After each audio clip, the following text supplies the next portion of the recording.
Kirsten, thank you for being here in another episode of Music and Creativity by Dogma. Um, we were just talking about the multitude of things that you've done over the years, and you said it's a second nature to you, right? I really think I know the word is producer. It's the title that they give us in the commercial, film, TV, experiential event space. But like I have been a maker since I was a kid. Like it's a lifelong practice that I have both consciously and I think unconsciously been a part of since I was very little. I think it's so important to always be learning and always be trying something new. Otherwise, things can get real stagnant and real sad for me, at least personally, quite quickly. So, yeah, this is just I think probably what we're talking about today is probably like one sixteenth of even what I've made just in my production career, both where I'm now and where I started my career. So. Great. So why don't you introduce yourself? Like the way I would introduce you is we're here with Kirsten White. She is the talent lead and producer, one of the talent leads and producers at Makers. She's also a musician. How would you introduce yourself? I guess it would be a very long title, like kind of one of those obnoxious business cards with like too many things behind it, probably. But which is why simplifying to a maker seems like appropriate. But yeah, right now, for the last 8 years, I've been in the cradle of a company called Makers. Makers is a first of its kind production collective.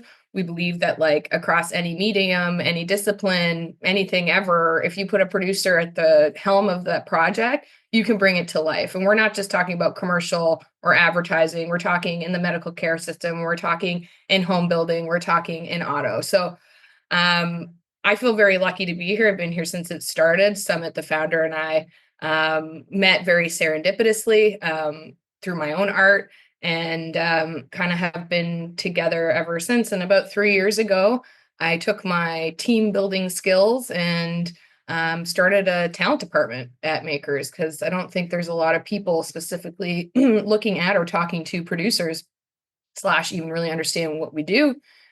So thought it was really important that if we're going to tout being one of the top, commercial production collectives in the world, that we really should know the talent that we are looking at to bring in and build and participate with our clients in our own projects. So it's been a lot of fun. I get to talk to producers all day, every day, and learn tons of stuff I never knew. So it's great. That's amazing. And when you say, just for people that don't know, so when you say the talent, are you referring specifically to just producers? Do you also rep directors?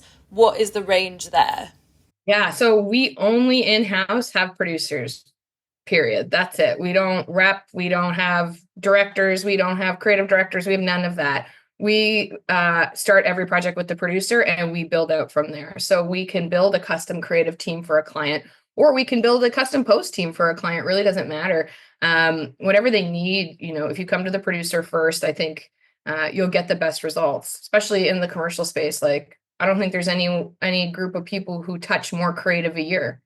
Like, a features producer will do 8 projects in their whole life, and a commercial producer will do 8 projects in 2 weeks. So, Yeah, that's wild. Wow. And so how can you describe just in brief like what the actual kind of I guess role of a producer is? Kind of you've kind of touched on it there, but maybe just for people that don't know. everything that you see or you hear or you experience is put together by a producer, either in film, television, events. There are one or 30 of them on a job to help bring a vision or a creative vision to life. The project that we're going to chat about today, I agency produce. So there's even different types of producers within production because it's just such a wide range of things one can do. It would be impossible to be a generalist at everything, even though it is like my secret wish is to know a little bit about everything. Um, but yeah, so in the agency producer role, you end up in a position where you're really side saddling with the creative team and you're helping them make the decisions for their project. Okay, who do we want as a part of this team? Who do we want doing post? Who do we want doing the event? How do we want it to come together? When do we want to do it? all of that stuff lands on the producer's plate and is part of what the producer needs to do in support of the project. There's lots of other different types. Line production. So that's where I come from. That's the literal hire. That's from the extension cord to the final shot. So everything from the production assistant, the gear, the lunch, the food, the timing, the permits, all that stuff, that lands under the line producer. And the line producer is involved in organizing and putting together all of that stuff, including the full day shoot schedule, when everybody needs to be there, how everyone got there is the line producer is responsible. So yeah, pretty much everything but pressing the button, and I have even done that myself many times, is under the producer's purview. Cool. So I think it's also interesting how in different markets in different countries, this role of the outside producer plays in or it doesn't, right? Like in Latin America, for instance, maybe an agency will hire a freelance producer, but it's extremely rare.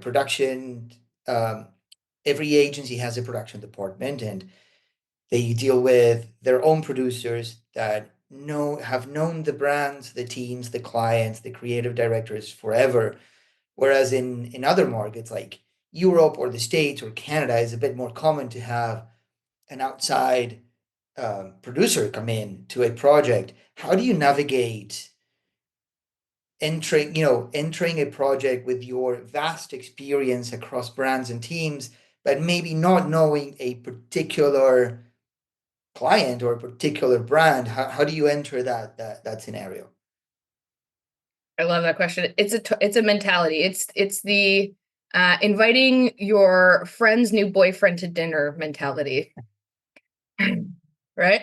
So I don't know this guy, right? I don't know what he's allergic to. I don't know if he likes food. I don't know. Maybe he hates metal. Maybe, so there's a way in which you sort of set the table to be quite inviting of anybody's ideas or needs. And that's what I try to do every time I enter, and especially into a new creative team. I really want to figure out, what do you like and how do you like it? And it's really no sweat off my back to adjust how I work ever so slightly to include you. That's how you create a true collective. That's how you create a true team. I think the project we're going to talk about today is a really great example of that. I hadn't had the pleasure of working with the creative director and art director on this project many times before. This was a really big, important project to them. And so it took us kind of socially getting to know each other on top of the skill set. So I think a lot of what we don't talk about in production is the EQ. Like, good for you. You can put a schedule together. Fantastic. You can order the right lunch. But like, do you know how to inspire people? Do you know actually how to create a team feeling? I think that is the most important way to start off a project, and what will keep your clients coming back. Like, I kind of hear what you're saying. There's like a lack of loyalty sometimes outside of certain markets, but you can create that loyalty if you can really connect with that team. Clear, like from a heart place, not from like let's just get this done. Like, okay, we all, there are certain jobs for sure. Does everybody want to make supers? No. Does everybody want to do 15-second sizzles? Not particularly, but that's how you start those relationships to get those really awesome jobs that come after that. That's really interesting because of the fact that, maybe with, the advancement of technology, something like a schedule or these kind of, I guess, more organizational tasks and skills that aren't necessarily, to do with those interpersonal connections and those people skills, I guess, it's going to be even more important perhaps to have that relationship based kind of work. And that's really fascinating. Yeah. I mean, you could make a beautiful schedule, but if you're not aware of so for example, with this creative director that worked on this job that we're going to talk about, if I wasn't aware of the fact that like she's a fresh new mom, she might need some moments where she really needs daycare or time care or childcare kind of carved out of our schedule so she can get what she needs to do done so she can show up as her best self. I don't think we would have connected as much. I don't think there would have been as much trust for sort of some of the interesting ways we took this project, but because I could see where she was at and she felt respected by where she was at. Like, come on, being a mom plus working in this industry, that is some badassery right there. Like, and that's how we created that relationship, because she felt seen, I think. There's also a lot of value that comes from being maybe a more neutral outside player, right? Like you don't have all those vices that long relationships have.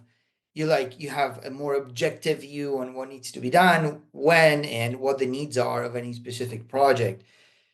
We see that, like as a music company, we come in, we don't work all the time with the same people, and those creatives work with other music houses as well. So we have a bit of that too, like that objectivity about a project or a client or an idea, that I think that's great. So what I think maybe it's time to take a look at this particular ad. We keep talking about it. I think it's like my most child-friendly work I've ever made. Everything else I get brought on is like high octane fashion, like, hanging off the edge of a cliff, shooting some, celebrity. And then this is like probably the cutest work I've ever done. So OPG, the Ontario Power Generation, whose agency is the Hive, decided they wanted to do some safety videos for dams. And they, didn't want to kind of do the classic, don't boat over here thing. They thought it would be way cuter and way more effective if we told this from a child's point of view and told it in that way, which really reminded me of the 80s and 90s and sort of all the PSAs that we grew up with, like, Right. don't do drugs and other such things, like and they stayed with you. The songs stayed with you, the melodies stayed with you, even the colors stayed with you. And so it was really fun to be able to go back and try to recreate a version of this. Gather round the fire and let's sing a song about a young little beaver and his dream to catch a fish that was fat and long. That was harder than it seemed. One day luck will turn, don't know when it will be. A prize of a fish, every angler's wish. I know it's waiting for me. Going was rough, the fish wouldn't bite. Wonder if he'd ever win the fight. Fishing along with a rod and a song, hoped someday he'd get it right. A beautiful day over yonder, the answer to his fishing dream. He was reeling in with all his might when a long shadow dark as night.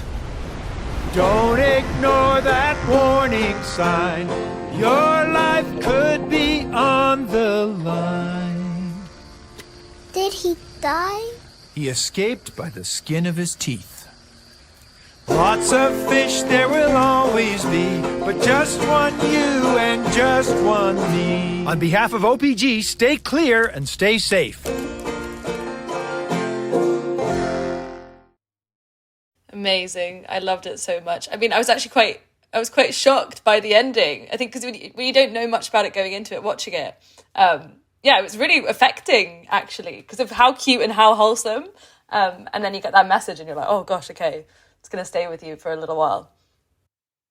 Yeah, I found myself singing along. I was like, just like you and just like me, right? And that's the stuff that sticks with you, I hope, anyways, as you age, that these sort of little one-liners that help, you remember, oh, okay, maybe when I am out, fishing with my parents in the future, I'll know where I am and not supposed to be. And that kind of general safety stuff, I guess, like, it's really important, it's not something we all come into contact with. So it's a quintessentially musical idea. Do you want to tell us a little bit about the process? Because obviously someone said, let's make a song, right? And then animate it. So it all started with a musical idea, and then it's all producing that. I guess so. I don't know. Maybe I'm wrong, but it looks like someone said, let's make a song and then create everything around it. Well, we actually started more with the characters, so we got really lucky. So I produced this, and then Summit Adwani, our founder, was sort of in the background supporting in production for this, and then we actually did an entire animated set of posters that another one of our producers, Andrea, helped with. So this is really quite a group effort. But the Hive initially was like, we want to do this very PSA style piece. We want it to be stop motion. We want it to have animation in it. We're not sure if it's like a puppets reality yet or if it's just animation. And Summer and I love like shooting for the stars. We love like, well, let's just see if we could get that insane company or that random director or, that artist to agree to do something. And I think Summer and I both have, are big Wallace and Gromit fans. I know when I saw that was phenomenal. I was like, that's such a get to get Aardman. It's incredible. So we were like, let's see, let's reach out. Let's see if maybe they have junior directors or they have people who are in the wings who want this sort of experience, right? And lucky for us, they did. And what's wild in their world is a junior director is someone with 10 years. Like, if I had to be a junior producer for 10 years, I probably would have left this industry. Like the amount of like attention to craft and like skill set that gets taught and how specific it is really, really special. So Magdalena Osinsinka was the director that they put forward. And then they put their entire team behind her to support her to get her to make kind of one of her first commercials. She'd done shorts and shows before, but never a commercial. And so we were able to sort of, because we worked with a junior director, we were able to shift a little bit more money into the music side of what we were doing. And we were like, well, now that we've gotten like one of the top animated studios, let's go after the top children's writers, right? Like, let's see if we can really powerhouse this. And we went to Supergroup. This guy, Scotty, runs it. Scotty's always so helpful at like kind of digging up / finding that like perfect partner for what you're doing, and then negotiating with them to do it for you. And so he went after Ken Whiteley for us, and Ken is like a writer, musician, co-director, co-writer with like Raffi, Sharon Lois and Bram, Fred Penner, and happens to live in a block and a half away from me, which is quite helpful, was really helpful for this project. And he signed on and agreed. And so we were able to start sort of working with Aardman and with him in a way where we were like, well, what do the puppets look like? What would they sound like? What's the story here? And Magdalena had a team in Poland that did specific types of stop motion fur pieces. And so she got a hold of them, and then the three of us all started sort of working together to make this 60-second spot and have it flow. And then from like the actual lyrics standpoint, Megan, our creative director, and Ken co-wrote it. So they were like really cutesy on the phone together, face to face in a Zoom meeting, just like riffing back and forth, like just one you and just one me. Like it was really organic.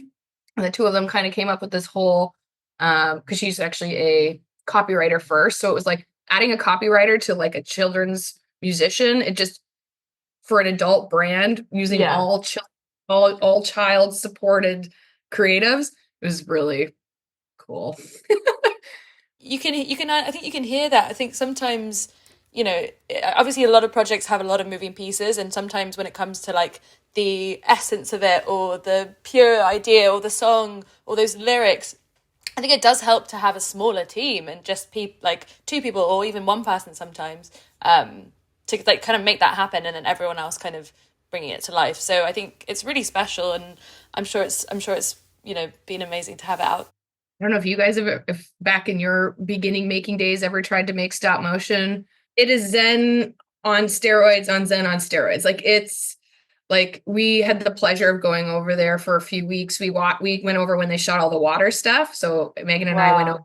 Yeah, and the artistry of just the water is its own artist, and how it's made, and piece by piece how it's cut and put like, so like then taking this level of artistry and Apollo Sound and did all the mixing for us, like, and then for them to notice every little piece and like give the wave an extra shoosh, or like, when it comes over him, if you listen to the water and how it like the audio goes like we actually go underwater for a bit and we come back up, like just these little pieces and the attention to detail is, I think, what makes it hopefully stand out for more than just the it's a usage cycle, you know.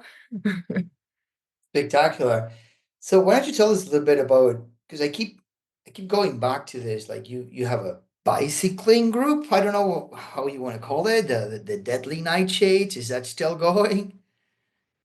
Yeah, in a sense. So like so I actually have a degree in photography. I came from OCAD. And while I was at OCAD, I met all these people who went all these now TMU, all these women who went to Ryerson TMU that were fashion designers, and they wanted their collections shot. And I was kind of like one of the few kids at OCAD who shot fashion because it's a fine arts university, right? And so we kind of like became buds, and I started shooting their projects, and they were like, "Oh, you're into bikes?" And I was like, "I'm into bikes." And so they initiated me into their gang, and I got the cut, and we spent 15 years, and we still make together in a sense. We spent like 15 years just making fashion like we put out multiple fashion lines. We used to do art spins. We've done Nuit Blanche. We made films. We've I mean, anything to do with like general mischief and bicycles, we were like pretty into it.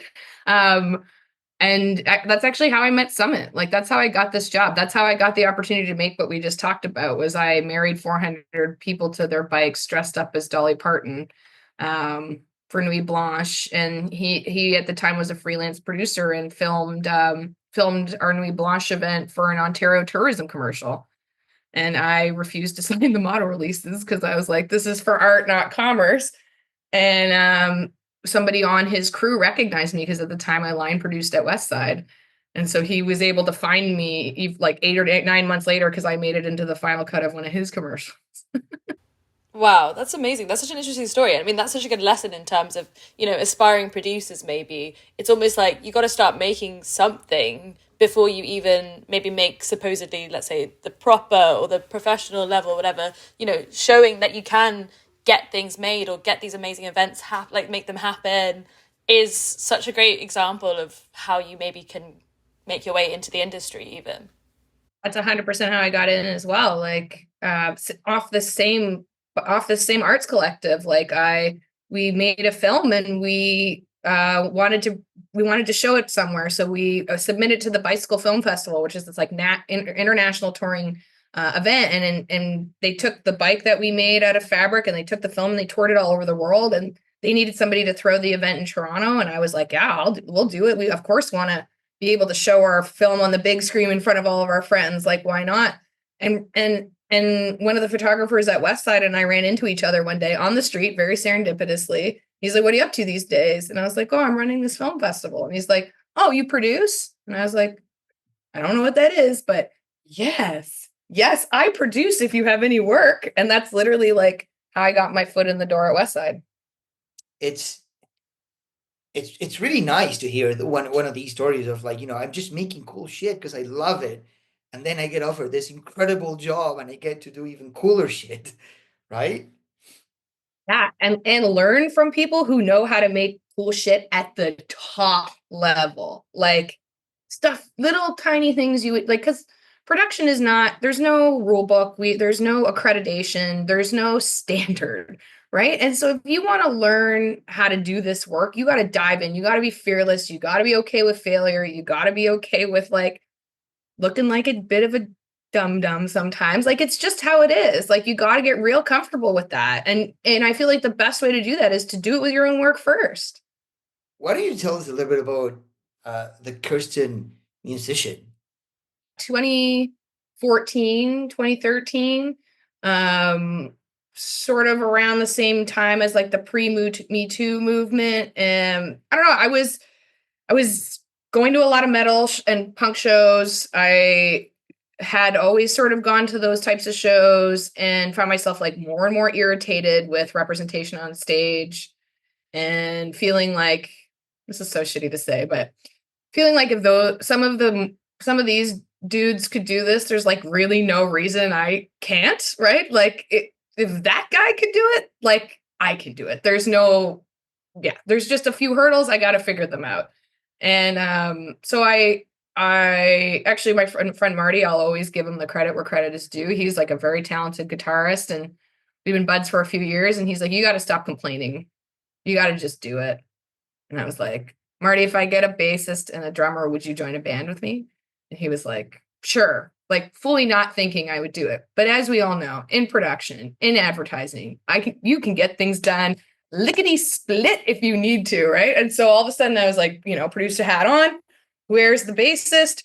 Where's the drummer? Okay, will everybody get along? Will this be the right dinner setting? And it worked. And a lot of people tell me that's very rare.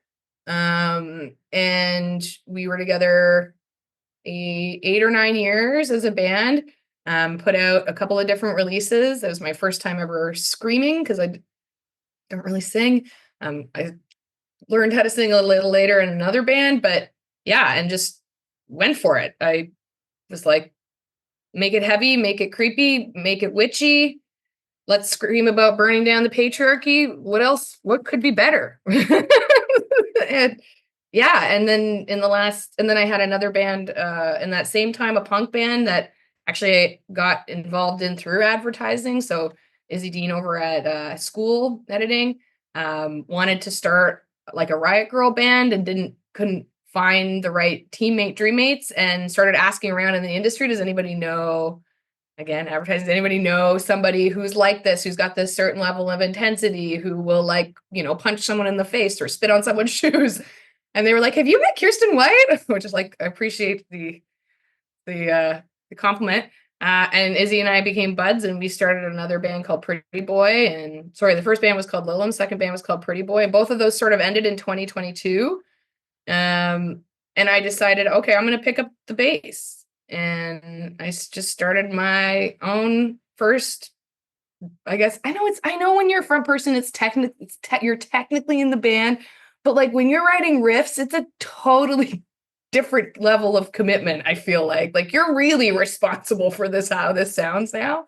Like you're the director, you're not just the producer, You've sort of just been like, okay, screw it, I'm just going to do this and do what I like. And then you kind of iterated on that, and you've had, also love this like evolution of different bands, because like I've been doing music for a very long time, but I've always done it sort of under my name as like a solo artist, and I've always had amazing musicians kind of come and go.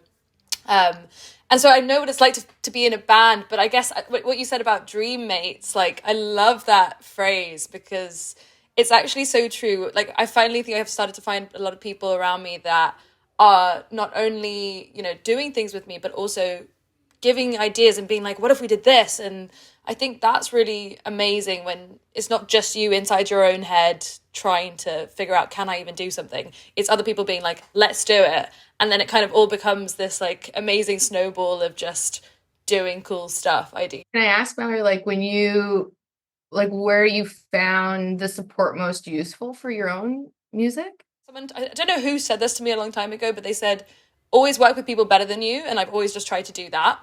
And like, I can't play bass very well. So it's like, I'm going to get the best bassist I can try and find, or like, someone else who is like my sister. I said, like, she's a collaborator of mine, and she's always been amazing at like visual stuff. And I think sometimes taking the pressure off yourself, I'm just going to collaborate with someone who's doing this amazing thing. I don't have to do it entirely by myself, is just as empowering as being like, okay, I will do it. I mean, you can always try and do it, but there's only so many minutes in the day to learn these skills. And when people have become so proficient and so amazing at their specific skill set, why not just, bring those worlds together, essentially? You like literally described the producer mentality. True. Maybe I should change roles now. Throw that up. I want to take that as my answer. What is production? That's a really great. Perfect. No, I think you said it far more eloquently. The dinner analogy makes so much sense. I love that. Yeah. It's interesting, and we do this in Toronto, but we're also bringing this out to, back to New York or Miami, or like the different people that we work with. We at Dogma, we are music directors, but we don't necessarily write on the projects that we work in, because there's someone else probably that it's going to do this better than we can as individuals. Like, we've been doing this. I personally been doing this for 15 years. So it's like, maybe I can understand a creative or a producer when they say things to me in language, and maybe the skill is to be able to turn around and then brief a composer, right? But Like I'm a 42-year-old dude that was born in Argentina that then became a Canadian later in life. If we are engaged to do a country music ad, I'm not going to write it. I'm not the person to write it, right? The reason why I'm also bringing this up is your music is so powerful and great and so different from the the TVC that we just watched. But still, because you're able to do something really well, like you can tell that when you had to do this banjo based song for an animation for kids, it's like, okay, we have to find, like you were saying, like the best songwriter that we can possibly do. But I think this will all make a lot more sense if we listen to some of your music. We're gonna leave maybe the link for anyone who wants to hear it. But let's go for like a minute and a half. Yes. Sure, let's do it. Why do you hate what you love? Why do you seek to destroy? Why do I need to live with all this fear of joy? It was over before it began. You fucking murder. Beat his right hand. Get away from me. This dead space here. Let me be alone to run. Let me out of here. It was over before it began. So cool. It's like you didn't leave anything in the locker room. I mean, I have a lot of righteous rage around a lot of different political and people oriented, community oriented things, and I've always had it, and I think it was like really nice to have an avenue for it that was legal, Listen, you said before that you learned how to sing later in life. I really, we as musicians, as professional musicians, we spend countless hours playing scales and all that bullshit. And sometimes you need those, right? When you're playing Mozart, but when you're creating new art, it's never about the technique. It's never about that. It's about, can you create an artistic object that other people will identify with? And you don't need technique for that. You need something else. It comes from a different place. It could be rightful anger. It could be sensitivity, and it could be anything. I always struggle with artists that complain about whether they know how to do something or they don't know how to do something. It's not about that. It's got nothing to do with that. It's about, can you create a powerful piece of art? And this definitely is one. I'm so curious. Did you guys play live? Oh yeah, tons of live, toured all over Montreal, Ottawa, like did lots of stuff. Yeah, multiple tours. It was great. Like I feel like the community that surrounded that band specifically was like, oh no, we see that there was a hole. We see that we're not inclusive. We see that there's not a lot of different types of people doing this music. We ended up on a lot of weird bills, like because I think people didn't quite know where to put us because we weren't like traditional metal, we weren't hardcore, we were like this emotional, visceral, volatile, thing, and that kind of made it possible to play with artists like, we played this show at the Owl Club on Dovercourt, and it was like it was a fundraiser for indigenous women in the arts. And on the bill was like this band called Entire Cities, which is like cow folk punk. Us, like a Maylee Todd level, like singer-songwriter harpist.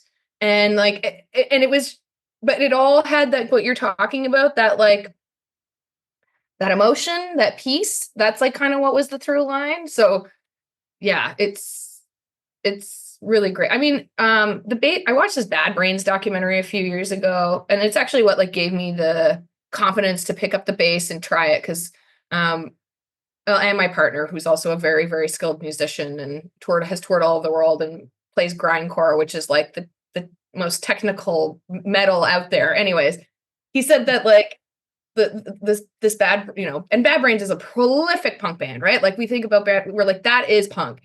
And their bassist was like, I don't know how to read notes. I don't know how to read tabs. I play beats that I like, and this is just patterns that I like. And Yeah. that's Listen, what I do. Yeah. Yeah. but listen, for the record, by the way, when you go to music school, they teach you one specific technique of what academia thinks music should be, right?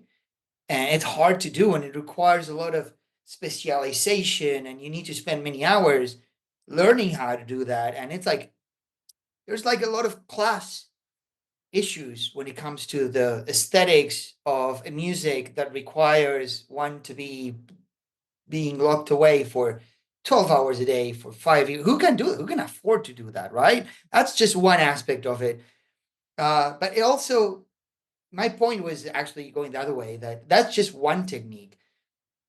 It takes a very special skill to shout like you do, like it's just a different technique. It's just not the mainstream technique that it's being taught at music schools, but it's not like it's easy. And No. it's not like anyone can do that and then also have emotion projected in that voice. So just want to make clear for the record that when I say like if you know how to sing, it doesn't mean anything in particular. You have to be able to go on stage and be like, I wrote this song, and then sing it, or in whatever way you do, it's just going to be the way you do it, and that is very valuable, very special. And if you connect with an audience, something is there that is worth, it has a lot of value. Yeah, 100%. I felt like I got to do more of that and be a bit more of a silly goose than the other band I was in. Like me and Pretty Boy, they were like, what have you never done that you want to do? And I was like, oh. Like, That's my new goal for 2025 is like, instead of being like, I have to do this, be like, whoa, what have I wanted to do? And why not just do this? Because, yeah, life's too short at that point. I think December 2016, maybe, yeah, around that time, I decided I wanted to make a squib suit, very like production meets music again. I was like, I want in the middle of this performance, I want to start bleeding from my chest. I want my face to start bleeding. Like, so I made my own squib suit, which like worked out medium well and was like great.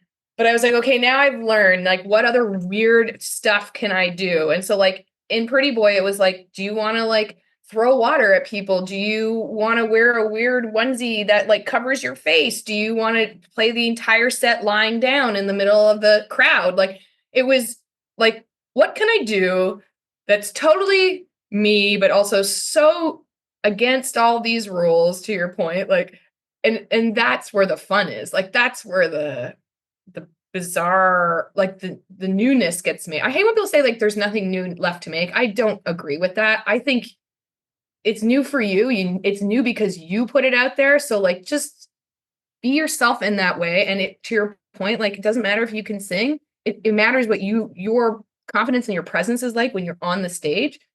People will be into it. They will love it. Even if you're thinking about stabbing someone in the leg. Like, and we are in a stage in the history of human evolution in which things are so mediated by screens and all these layers of production and production and production, like top 10 music chart, top 10 chart music. Sometimes those songs have 25 producers in them, and maybe someone did like a little loop that goes put in there, and then someone wrote one or two phrases that get inside, and everything is so overproduced that having a physical person do something that you can actually, if they squirt blood on you and then you go back home with, oh, look at this, it's like that is new in this day and age. And it talks to everything else that's happening. So 100% agree with you. Not everything has been invented, and maybe the same style of a thing that happened 50 years ago, if you do it again today, has a completely different meaning. So that in and of itself is new. So listen, Agreed. thank you so much. It's been we can talk for hours, I feel. But we have a couple of things that we do when we finish these interviews. One is we're going to ask you a question that actually Scott Keith, the founder of 123 West, was the last person we interviewed. We asked him for a question that we would ask the following person, and that would be you. And we're going to ask you that later for a question to Great. ask the next person. But the thing he asked was if you were going to shoot an ad and you could do it with a song or two or with an artist or two, and you needed that song and you could get that song, what song would that be or who would that artist be? I really don't think there's anything that's outside of the realm of possibility. I think you just got to ask in the right way and get in the right rooms. I have been obsessively listening to Save It for Later by the English Beat for the last month. So just purely in a selfish way, I find that specific song incredibly emotional. I don't know why. I would want to use that song, and I don't know what I would put it over, but yeah, English Love Beat, it. Save It. Very cool. Okay, and then in that same breath, well, thank you again. You've been so unapologetic and fearless in your just like all the things you've done, all the things you've made. It's super, super inspiring. So yeah, what's your question for our next guest, if you were to give them one? I think it would be more around creative expression, or emotional expression in general. I find the space that we work in advertising to have a lot of like implicit and complicit rules on how we're supposed to behave.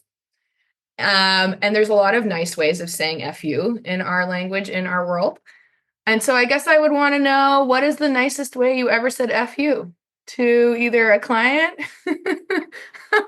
That's perfect. That's going to be an amazing story. You said no without saying no, because that truly is the art of production. Okay. What a better way to finish this one than with that question. Thank you so much, Kirsten. Thank you so much. Yeah, it was a pleasure talking to you.